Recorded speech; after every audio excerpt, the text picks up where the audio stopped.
விடுதலை சிறுத்தைகள் கட்சியும் அமைச்சரவையில் இடம்பெற வேண்டும் என்று திரு ஆதவ் அர்ஜுனா அவர்கள் வெளிப்படையான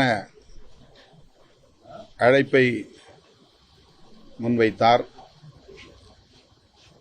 இந்திய யூனியன் முஸ்லீம் லீக் மற்றும் விடுதலை சிறுத்தைகள் கட்சி ஆகிய இரண்டு கட்சிகளும் தவேக தலைமையிலான இந்த அமைச்சரவையில் இடம்பெற வேண்டும் என்கிற வெளிப்படையான அழைப்பை அடுத்து எமது கட்சியின் பொதுச் செயலாளர்கள் உள்ளிட்ட முன்னணி பொறுப்பாளர்களோடு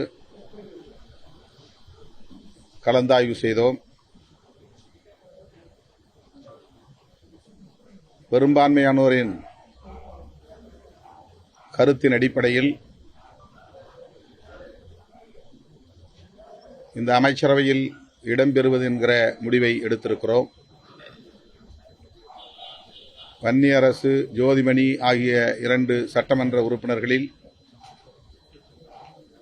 வன்னியரசு அவர்களின் பெயரை பரிந்துரைப்பதென்று முடிவெடுத்திருக்கிறோம்.